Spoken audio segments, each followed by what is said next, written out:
अभी जो है ग्वालियर से चलकर शायद दिल्ली से चलकर के श्रीमंत जी पधार गए हैं और बागेश्वर पीठ बालाजी की दया से गुना में आज दो पीठें लग गई, एक राजपीठ लग गई, एक व्यास पीठ लग गई।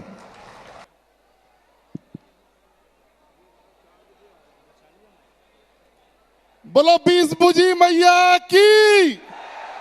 पीछे से आवाज नहीं आई। बोलो 20 भुजी मैया की।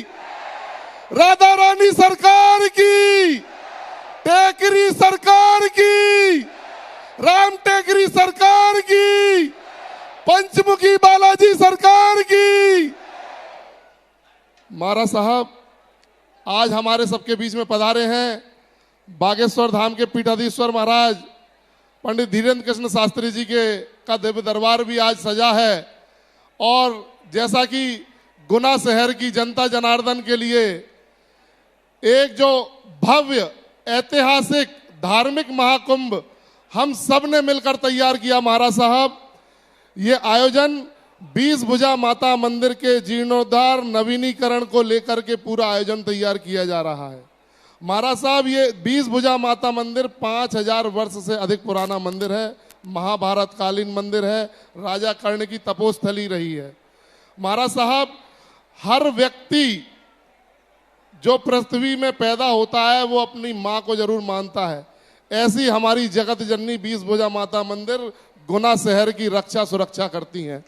हर व्यक्ति की भावना, हर व्यक्ति की साधना 20 भुजा माता मंदिर रही है गुना शहर की। महाराज साहब हम सब लोग माँ 20 भुजा देवी सेवा समिति के तत्वाधान में प्रतिवर्ष चरण पादुका की सेवा हम लोग करते हैं। हमें मैया ने अवसर दिया कि हम चरण पादुका की सेवा हम लोगों की कर पाएं। उसमें हमारा अगर कोई मजदूर वर्ग का भी व्यक्ति होता है तो हम उसकी चरण पादुका की सेवा करते हैं, और कोई अगर धनाढ़ व्यक्ति भी होता है तो हम उसकी चरण पादुका की सेवा करते हैं। ये हमारा भाव रहता है माँ के दरबार में। महाराज साहब गुना क्षेत्र में टेकरी सरकार है, पंचमुखी बालाजी सरकार है। महाराज जी इनका भव्य जीर्णोद्धार और निर्माण हो चुका है। हमारा अति प्राचीन माँ 20 भुजा माता का मंदिर है और वह मंदिर अति भव्य है। हर व्यक्ति की भावना उस मंदिर से जुड़ी है। महाराज साहब हम सब ने मिलकर के बीड़ा उठाया, गुना शहर में एक अलग जगाई कि जब हमारा घर अच्छा हम बना सकते हैं तो मैया का दरबार क्यों अच्छा ना बनाया जाए। महाराज साहब से मेरी विनती हुई, मैंने महाराज साहब से परमिशन ली, मैं दिल्ली गया, महाराज साहब को मैंने अवगत कराया कि महाराज साहब हमारा गुना शहर का 20 भुजा माता मंदिर का जीर्णोद्धार करना है। तो महाराज साहब ने तुरंत स्वीकृति दी, और स्वीकृति देने के बाद में उन्होंने बोला कि इस पर तुम कार्य योजना बनाओ, कार्य योजना बनाकर लाओ, फिर हम सब लोग मिलकर के इस मंदिर के निर्माण के लिए प्रयास करेंगे और अलग जगाएंगे। और हम सब लोगों ने महाराज साहब ये आयोजन तैयार करके एक दिल में भावना जगा के, यहाँ पर जितने भी लोग विराजमान हैं हर व्यक्ति चाहता है कि 20 भुजा माता का मंदिर भव्य और ऐतिहासिक बने, और आने वाली सनातन की पीढ़ियों के लिए महाराज जी, आने वाली सनातन की अलग जगाने के लिए नई पीढ़ियों में कैसे सनातन का झंडा जो गाड़ा जाए, कैसे पूरे विश्व में सनातन का परचम लहराया जाए, इस हेतु नवग्रह मंदिर की भी वहां पे हमने परिकल्पना की। महाराज साहब हमने जो पीछे बैकड्रॉप बनाया है, ये बैकड्रॉप महाराज जी हमने नवग्रह मंदिर का जो आपके द्वारा हमने प्रस्तावित जो डिजाइन करवाया था, ये 20 भुजा माता मंदिर पर नवग्रह मंदिर बनाने हेतु हमने ये द्वार तैयार किया था आपके आदेश अनुसार। ये नवग्रह का मंदिर भी वहां पे बने, और महाकाल लोक की तरह मातृ लोक कॉरिडोर एक भव्य ऐतिहासिक विश्व स्तरीय और सनातन का झंडा गाड़ने वाला ऐतिहासिक स्थान हमारे गुना शहर में हो, ऐसी हमने परिकल्पना की। और उसमें महाराज सिंधिया जी ने हमको आशीर्वाद दिया। महाराज साहब ने बोला कि तुम मेहनत करो, परिश्रम करो, और जो भी मेरे से संभव मदद होगी मैं प्रयास करूंगा कि मैया का दरबार भव्य और अति भव्य बने।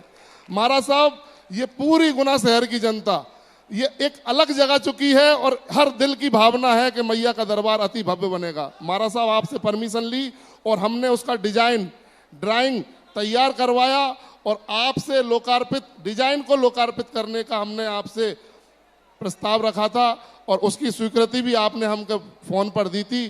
तो महाराज साहब हम चाहते हैं कि वो डिजाइन यहाँ पर डिजाइन को अगर जनता को दिखाया जाए कि वो कैसा होगा भव्य, इतना सा निवेदन था हमारा।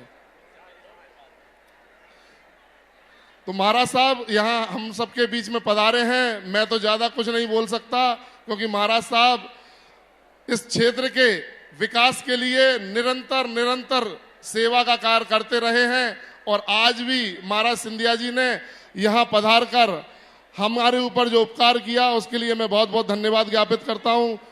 जय माता दी।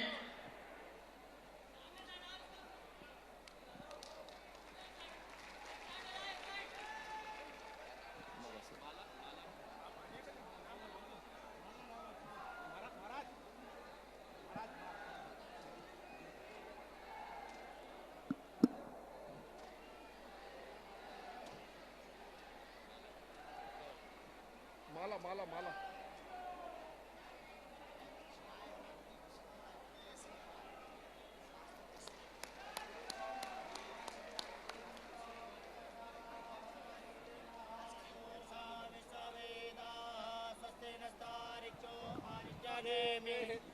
नो बृहस्पति ददातु प्रेकातस्वा मारुतः सुवञ्जावानो विदधेतु।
महाराज साहब से निवेदन है कि महाराज साहब हमें आशीर्वचन देंगे और गुना शहर की जनता जनार्दन को अपने आशीर्वाद से कृतज्ञ करें।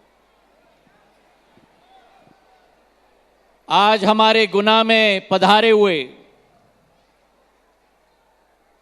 केवल बागेश्वर धाम के नहीं, केवल हमारे अंचल में नहीं, लेकिन समूचे मध्य प्रदेश के एक तरीके से हमारे गुरु महाराज जी, शास्त्री महाराज जी जो आज विराजमान हैं हमारे इस ऐतिहासिक गुना क्षेत्र में, मंच पर आसीन हमारे समस्त महानुभाव और मेरे सामने उपस्थित मेरे भगवान तुल्य मेरी गुना, अशोकनगर, चंदेरी और समूचे अंचल से आए हुए मेरे समस्त भाई और बहनों जिनको मैं झुककर नमन करता हूं।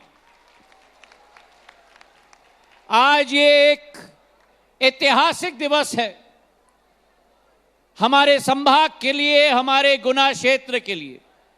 मैं बधाई देना चाहता हूं नीरज को और उनकी पूरी टीम को और समूह को कि इतना ऐतिहासिक धार्मिक कार्यक्रम हमारे दशहरे के मैदान में गुना में आयोजित किया है। तालियों की गड़गड़ाहट से इनका हम उत्साहवर्धन करेंगे और इसका भी बहुत बड़ा ऊर्जा भी बहुत है। और इस ऊर्जा के वातावरण में हमारे बागेश्वर धाम के महाराज जी उपस्थित यहाँ हैं। हम सबका उत्साहवर्धन और हमें आशीर्वाद प्रदान करने के लिए तो तालियों की गड़गड़ाहट से हम अपने बागेश्वर धाम महाराज की भी या आशीर्वाद हम लोग ग्रहण करें। ये दशहरा मैदान एक ऐतिहासिक मैदान है। इस दशहरे के मैदान में कई सदियों से ऐतिहासिक कार्यक्रम आयोजित किए गए हैं, लेकिन आज ये मानता हूं मैं कि सभी कीर्तिमानों को तोड़कर बागेश्वर धाम महाराज जी के दर्शन के लिए उत्सुक हमारी गांव-गांव की जनता आज यहां उपस्थित है इस दशहरे के मैदान में। भगवान श्री विष्णुदत्त जी के 10 अवतारों में से हमारे 7वें अवतार मर्यादा पुरुषोत्तम भगवान श्री राम की कथा की आयोजन पिछले 6 दिनों से इस दशहरे मैदान में आयोजित की गई है। मैं ये स्पष्ट कहना चाहता हूं मेरे भाई और बहनों, आज भारत विश्व पटल पर उजागर हो रहा है। भारत की शक्ति विश्व पटल पर दोबारा विराजमान हो रही है, पर वो एक नई शक्ति के रूप में जो भारत उभर रहा है वो केवल भारत की आर्थिक शक्ति नहीं, लेकिन भारत की आध्यात्मिक शक्ति भी विश्व पटल पर विराजमान हो रही है। और वो भारत की शक्ति मर्यादा पुरुषोत्तम भगवान श्री राम के आदर्श की अनुसरण करते हुए हम अपने जीवन में उनके मूल्य और सिद्धांतों को अपनाएं, ताकि एक तरफ जो भारत की आर्थिक शक्ति उभर रही है उसके साथ आध्यात्मिक शक्ति भी उभरे, और इसका जवाब कोई भी देश पूरे विश्व में नहीं दे पाएगा। वही हमारे प्रधानमंत्री जी की सोच है। मर्यादम पुरुषोत्तम भगवान श्री राम जी ने कल्याण का पथ पर अग्रसर होने के लिए हमें पूर्ण रूप से ऊर्जा दी थी, और आज भारत में गरीब कल्याण है, किसान कल्याण है, और गरीब कल्याण और किसान कल्याण के साथ महिला कल्याण का भी भारत उजागर हो रहा है। जहां एक तरफ पश्चिम भारत में सोमनाथ मंदिर दोबारा उजागर हो रहा है, वहीं मध्य भारत में उज्जैन का महाकाल लोक के रूप में उजागर हो रहा है, तो वहीं काशी में काशी विश्वनाथ का नया कॉरिडोर बनके भी उजागर हो रहा है। चारों धाम को हम लोग जोड़ रहे हैं 900 किलोमीटर की कॉरिडोर के हाईवे के साथ। और आज मैं आपको विश्वास दिलाना चाहता हूं कि ये जो क्षमता भारत के कण कण में है, जो पुरानी कहावत है कि भगवान श्री राम हमारे कण कण में बसते हैं, तो ये जो शक्ति भारत की है आपके कण कण में, गुना की शक्ति है आपके कण कण में। उस शक्ति के आधार पर हम अपने जीवन को उच्च मूल्य और सिद्धांतों को अपनाकर भगवान पुरुषोत्तम मर्यादा पुरुषोत्तम राम जी के अनुसरण दिखाए हुए रास्ते को अनुसरण करें। इन्हीं शब्दों के साथ आप सब लोगों का बहुत बहुत धन्यवाद। मेरे साथ बोलो जय श्री राम, जय श्री राम, जय श्री राम। भारत माता की, पीछे तक भारत माता की, भारत माता की। धन्यवाद। जय हिंद, जय भारत।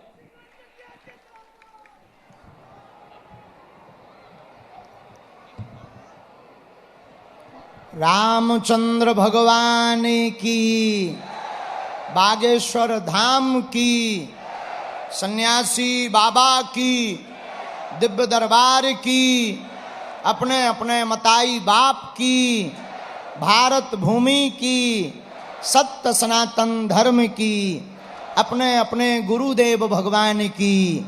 नमः पार्वती पते हार। अभी इस क्षेत्र के महाराज और हम सबके बड़े स्नेही श्रीमंत ज्योतिरादित्य सिंधिया जी भगवान बागेश्वर बालाजी के चरणों के प्रताप से आप सबके मध्य आए। हम तो यही व्यासपीठ से प्रार्थना करते हैं, आप दीर्घायु हों, स्वस्थ रहें और बालाजी की बड़ी कृपा आपके ऊपर बनी रहे।